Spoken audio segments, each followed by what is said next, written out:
नमस्कार, मैं हूं निकिता सिन्हा। आप सभी दर्शकों का एबीएन न्यूज में स्वागत है। आज की प्रमुख खबरों को लेकर उपस्थित हूं आपके बीच।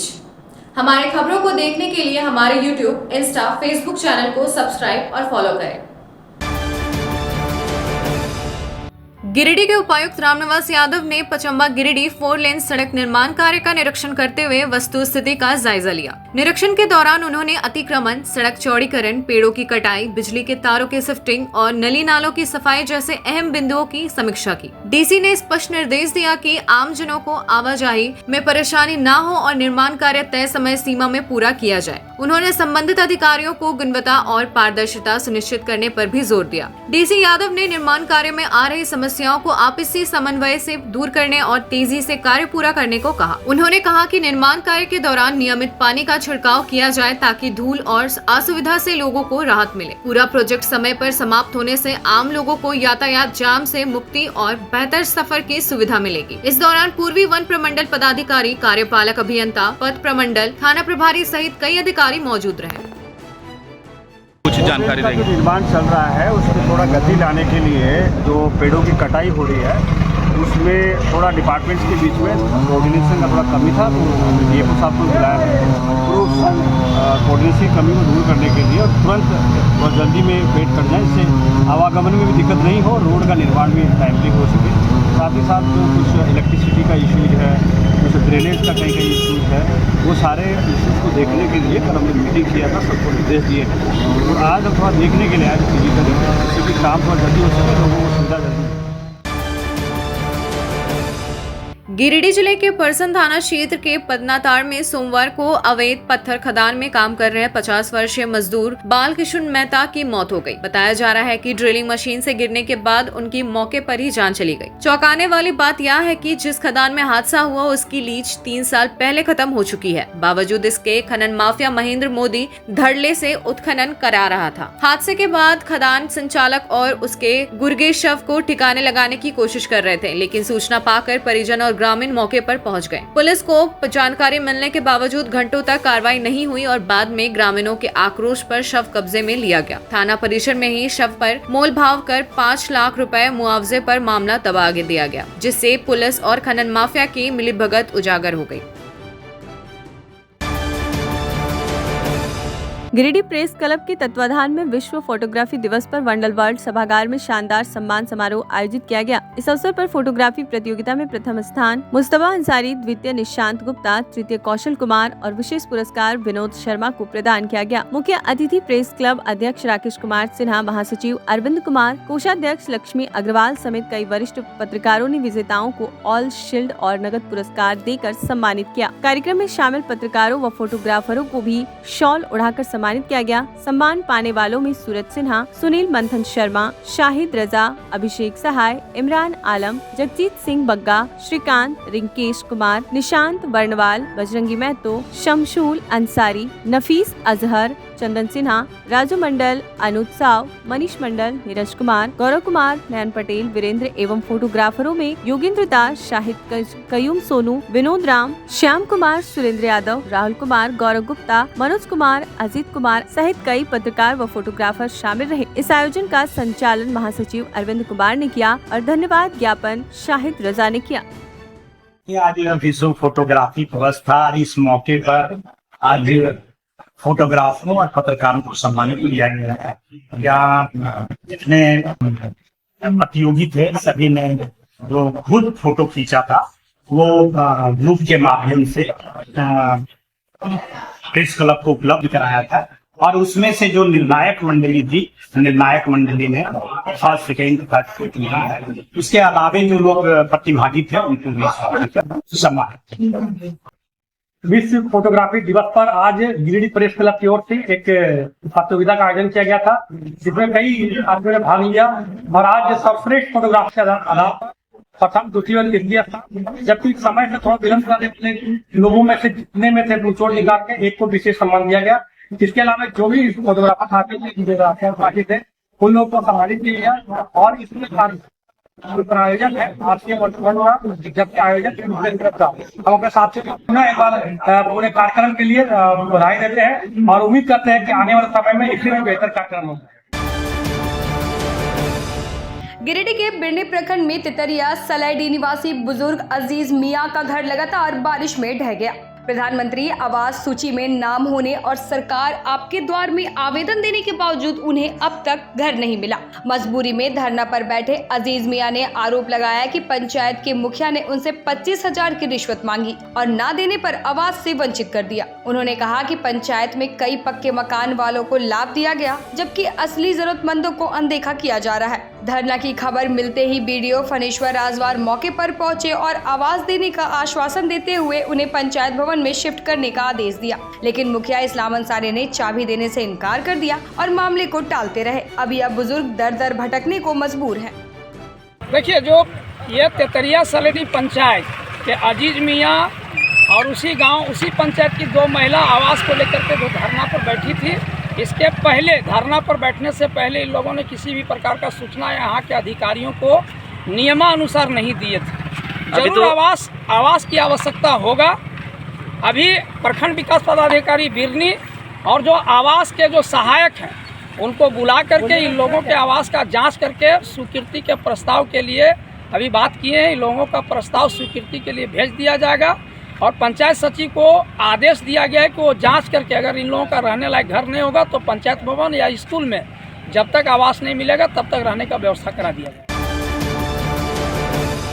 गिरिडीह स्टेडियम अब नए रूप में नजर आने की ओर बढ़ रहा है। सामाजिक कार्यकर्ता और सूचना अधिकार एक्टिविस्ट सुनील खंडेलवाल की शिकायत का असर दिख रहा है। जिला खेल पदाधिकारी अर्जुन बारला ने खंडेलवाल को सूचित किया कि स्टेडियम परिसर में फैली झाड़ियों की सफाई करा दी गई है और स्टेडियम को नियमित रूप से स्वच्छ रखने के लिए झारखंड खेल प्राधिकरण से 2 माली के स्थायी व्यवस्था की मांग की गई है। इसके साथ ही स्टेडियम के जीर्णोद्धार के लिए प्राक्कलन तैयार करने की प्रक्रिया भी शीघ्र किसी सक्षम एजेंसी के माध्यम से पूरी की जाएगी। बता दें कि खंडेलवाल ने 6 अगस्त 2025 को झारखंड सरकार को पत्र लिखकर स्टेडियम की दुर्दशा पर चिंता जताते हुए उनके रखरखाव और जीर्णोद्धार की मांग की थी। सरकार ने इस पर तुरंत संज्ञान लेते हुए कार्रवाई शुरू कर दी है। खंडेलवाल ने त्वरित पहल के लिए सरकार और अधिकारियों का आभार जताया और विश्वास व्यक्त किया कि शीघ्र ही जीर्णोद्धार पूरा होने के बाद गिरिडीह स्टेडियम की तस्वीर पूरी तरह से बदल जाएगी। मेरे द्वारा दिनांक 6 अगस्त 2025 को एक आवेदन झारखंड सरकार को भेजा गया था। मैंने अपने आवेदन में सरकार से निवेदन किया था कि गिरिडीह स्टेडियम में चारों तरफ झाड़ियां उग आई है तथा मैदान में कीचड़ ही कीचड़ हो गया है तथा स्टेडियम की हालत जीर्ण शीर्ण हो गई है। कृपया इस पर अविलंब संज्ञान लेते हुए इसको बनवाया जाए। मेरे निवेदन पर सरकार के द्वारा त्वरित गति से कार्रवाई की गई है।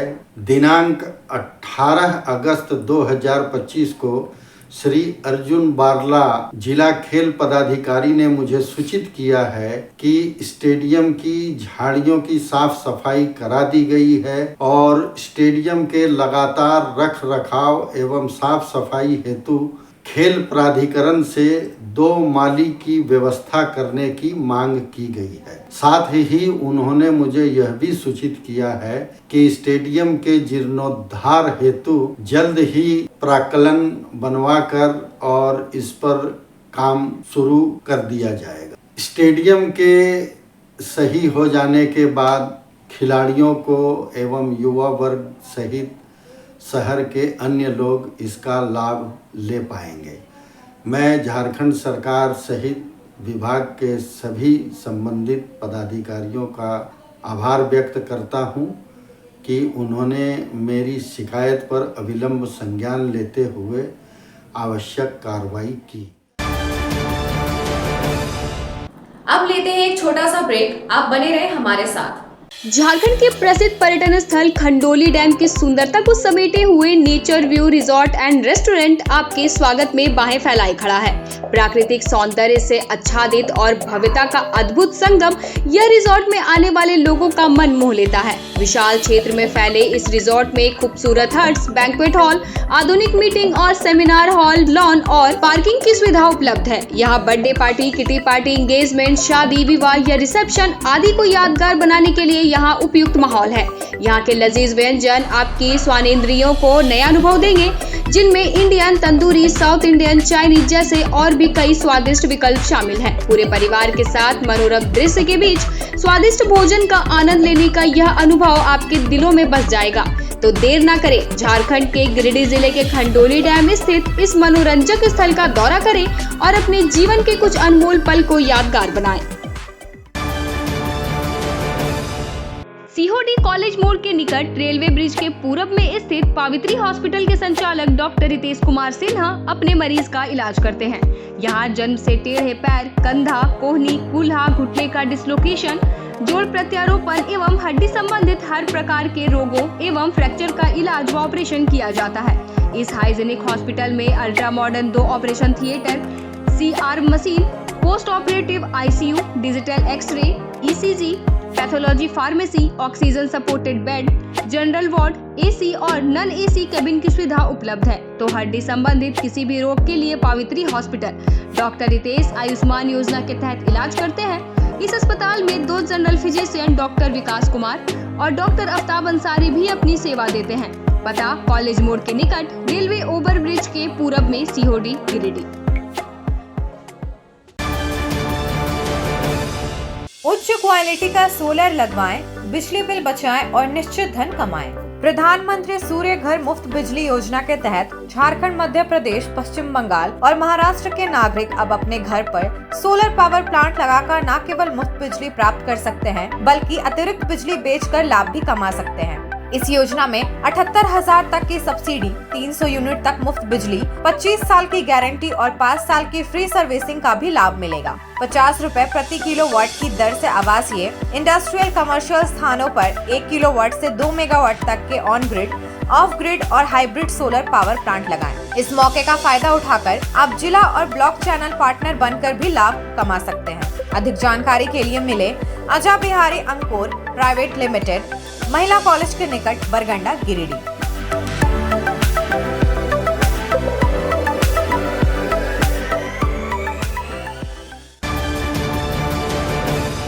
क्या आप एक अच्छी पैथोलॉजी लैब की तलाश में हैं या डॉक्टर ने टेस्ट लिख दिया है लेकिन समझ नहीं आ रहा कौन सी लैब पे भरोसा करें?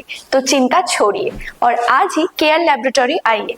यहाँ मिलती है एक्यूरेट रिपोर्ट्स, वो भी रीजनेबल प्राइस पर। हम करते हैं क्वालिटी टेस्टिंग जैसे CBC, thyroid, lipid profile, kidney profile, liver function, health package, sugar, malaria, typhoid, dengue और भी अनेक tests. Fast reporting, certified lab professionals, home collection की निशुल्क सुविधा भी उपलब्ध है। तो देर किस बात की, तुरंत संपर्क करें स्क्रीन पर दिए गए नंबर पर या विजिट करें स्क्रीन पर दिए गए हमारे एड्रेस पर। केयर लैबोरेटरी, एक्यूरेट रिपोर्ट्स, आपके स्वस्थ जीवन का साथी। ब्रेक के बाद आपका ABN न्यूज में स्वागत है। गिरिडीह के भंडारीडीह हल्का संख्या 9 में 11 डिसमिल जमीन को लेकर बड़ा विवाद खड़ा हो गया है। पहला पक्ष सलीम और पप्पू का कहना है कि उन्होंने यह भूमि 2017-18 में रजिस्ट्री के जरिए खरीदी थी और उस पर बना एक दुकान वर्तमान में गोदाम के रूप में उपयोग हो रहा है। भंडारीडीह स्थित हमारे खाता नंबर 63, प्लॉट नंबर 86, 88, 89 एवं 90, कुल रकबा 11 डिसमिल एवं खाता नंबर 16, प्लॉट नंबर 351, उसका भी रकबा लगभग 11 डिसमिल, जो कलीमुद्दीन और मोहम्मद असलम के नाम से ज़मीन था, घर मकान था। उसको हम लोग 2017-18 में केवाला से हासिल किए थे और उसमें कलीम का दुकान भी था, जो कि हम लोग उसमें गोडाउन था और इधर हम खोल बंद करते थे। आज हम खोले तो इधर से गया, वहाँ बोला ये ऐसे वैसे, मैंने उसे थोड़ा डिस्टर्ब कर रहा, थोड़ा थाना में दिया है आवेदन। वहीं दूसरा पक्ष संजीदा बानो और उसकी बहन का दावा कर रही है कि यह जमीन उनके पिता स्वर्गीय अली हुसैन ने जीवन काल में ही बेटियों के नाम रजिस्ट्री कर दी थी। संजीदा बानो ने नगर थाना में आवेदन देकर न्याय की गुहार लगाई है और आरोप लगाया है कि पहले पक्ष ने अवैध जमाबंदी कर जमीन की रजिस्ट्री कराई थी। खास बात यह है कि इसी मामले में LRDC द्वारा पहले पक्ष की जमाबंदी को पहले ही अवैध घोषित किया जा चुका है। अब दोनों पक्षों के बीच तनाव गहराता जा रहा है और पुलिस थाने में सुनवाई जारी है। मेरा अब्बा अली हुसैन है, हम लोग 5 बेटी का लिखे हैं और मेरे भाई लोग जाली कागज बना करके यहाँ पे दिए हैं। तो हम लोग के डीसी साहब हम लोग के ही आदेश दिए, हम लोग के ही पक्ष में ही दिए हैं जमीन। पहले केस हुआ था? पहले केस नहीं हुआ था, मैंने वो लोग है ना, वो लोग कहा कि नहीं इन लोग का जमीन नहीं है, हम लोग का है। वो बोल करके ऐसे करके कागज दिए थे यहाँ पे, लेकिन हम लोग डीसी साहब हम लोग को कागज देखे कि इन लोग का तो कागज सही है और बेटी लोग का ही इन लोग का बात दिया है, पर इन लोग तेरी कागज बना लिया और बोला हम लोग को पिताजी दिया, लेकिन ये गलत बात है। आपको बंटवारा हुआ था? नहीं, हम लोग सब साथ में है, हम लोग सब साथ में बहन लोग का जमीन लिखे हैं। बंटवारा हम लोग बनाए ही नहीं, तो बंटवारा क्यों अलग अलग करे? मतलब आपके फादर आप लोग को जमीन लिख दिए हैं? हाँ। और आपके भाई लोग फर्जी कागज बना करके इन लोग को बेच दिए? हाँ। हाँ। आपका अपना भाई था क्या? हाँ, अपना 2 भाई, बड़ा और छोटा, महिला वाला हम लोग साथ में रहते हैं। जिला उपायुक्त रामनिवास यादव ने अपने कार्यालय प्रकोष्ठ में आयोजित बैठक में बालू घाटों की नीलामी प्रक्रिया को लेकर अधिकारियों को सख्त दिशा निर्देश दिए। झारखंड बालू खनन नियमावली 2025 के तहत कैटेगरी 2 के घाटों की नीलामी विभागीय निर्देशों के अनुरूप की जाएगी। डीसी ने स्पष्ट कहा कि पूरी प्रक्रिया पारदर्शी होगी और आमजन को नीलामी से जुड़ी सभी जानकारियां उपलब्ध कराई जाएंगी। बैठक में समिति के सदस्यों के साथ नीलामी से जुड़े विभिन्न पहलुओं पर विस्तृत चर्चा हुई और आगे की कार्य योजना तय की गयी। उन्होंने आगे निर्देश दिया कि 10 जून से 15 अक्टूबर तक मानसून सत्र में एनजीटी गाइडलाइन के अनुसार नदी तल से बालू उठाव और परिवहन पूरी तरह बंद रहेगा। साथ ही अवैध खनन रोकने के लिए संबंधित अधिकारियों को 100% कार्रवाई सुनिश्चित करने का आदेश दिया गया। बैठक में पूर्वी व पश्चिमी वन प्रमंडल पदाधिकारी, अपर समाहर्ता, जिला खनन पदाधिकारी व सभी अंचलाधिकारी मौजूद रहे। गिरिडीह के औद्योगिक क्षेत्र स्थित सलूजा गोल्ड कार्यालय में रेड क्रॉस के सहयोग से वृद्ध स्वैच्छिक रक्तदान शिविर का आयोजन किया गया। इस मेगा शिविर का उद्घाटन Red Cross chairman Arvind Kumar ने किया। शिविर में कुल 107 यूनिट रक्त संग्रह किया गया, जिसमें कंपनी कर्मचारियों के साथ स्थानीय लोग भी उत्साह पूर्वक शामिल हुए। सलूजा स्टील के निदेशक तरनजीत सिंह सलूजा ने कहा कि रक्तदान सबसे बड़ा मानव सेवा है और सलूजा गोल्ड हमेशा ऐसे सामाजिक कार्यों में सक्रिय रहा है। कार्यक्रम के दौरान Red Cross chairman Arvind Kumar ने रक्तदान के महत्व पर प्रकाश डालते हुए कहा कि हर स्वस्थ व्यक्ति को नियमित रक्तदान करना चाहिए, क्योंकि यह किसी का जीवन बचाने का सबसे सरल या बड़ा माध्यम है। शिविर की सफलता में ब्लड बैंक प्रभारी डॉक्टर सोहेल अख्तर, मोहम्मद अख्तर और मदन लाल विश्वकर्मा समेत पूरी टीम की अहम भूमिका रही। सलूजा गोल्ड प्रबंधन ने भविष्य में भी ऐसे सामाजिक कार्यों में बढ़ चढ़कर भाग लेने का आश्वासन दिया। आज हम लोग की तरफ से हमारी फैक्ट्री के सारे लोग मिलके ब्लड डोनेशन कैंप कर रहे हैं हम लोग यहाँ पर, और सलूजा गोल्ड फैमिली हमेशा ही सामाजिक कार्यों में हमेशा ही आगे रही है। और इस चीज़ के लिए हम लोग ब्लड बैंक का और रेड क्रॉस सोसाइटी का बहुत बहुत आभार प्रकट करते हैं कि उन्होंने हमारे साथ मिल के हमको पूरा सहयोग किया ये शुभ कार्य करने में। और रक्तदान महादान होता है। मैं सबसे अपील करूंगा कि जरूर आगे आए और ब्लड दें। गिरिडीह जिले में लगभग 290 थैलीसीमिया, सिकल सेल एनीमिया और हीमोफीलिया के मरीज हैं, बच्चे हैं, जिन्हें हर माह 3 से 4 यूनिट एक बच्चे को रक्त की जरूरत पड़ती है। ऐसे में एक आंकड़ा निकाला जाए तो लगभग 600 से 700 यूनिट इन बच्चों को हम लोग को रक्त की व्यवस्था करानी पड़ती है। आप लोग जैसे लोगों के रक्तदान शिविर से इन बच्चों के रक्त की आपूर्ति हो रही है, उन्हें नया जीवन दान मिल पा रहा है। तो पूरे इस कार्यक्रम के लिए हम सलूजा गोल्ड परिवार को, टीम को, परिवार को और इनके सभी सदस्यों को, रक्तदाताओं को, रेड क्रॉस परिवार, स्वास्थ्य विभाग और जिला प्रशासन की ओर से बहुत बहुत बधाई और शुभकामनाएं देना चाहते हैं। और लोगों से अपील भी करेंगे कि अगर आप स्वस्थ हैं तो स्वैच्छिक रक्तदान के लिए आगे आएँ, ताकि आपके 1 यूनिट रक्त से 3 लोगों को नया जीवन मिल सके। बहुत बहुत धन्यवाद।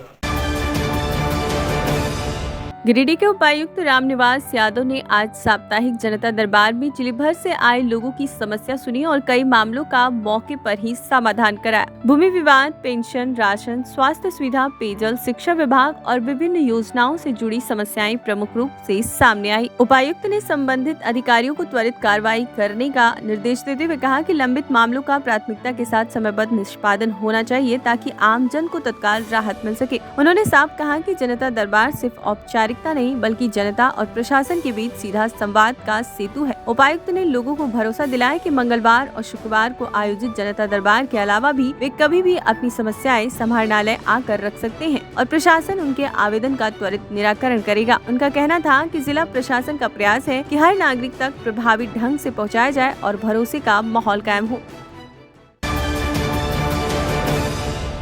आज के अंक में बस इतना ही। कल फिर मिलेंगे अगले अंक में कुछ नई खबरों के साथ। हमारी खबरों को देखने के लिए हमारे YouTube, Insta, Facebook चैनल को सब्सक्राइब और फॉलो करें। धन्यवाद।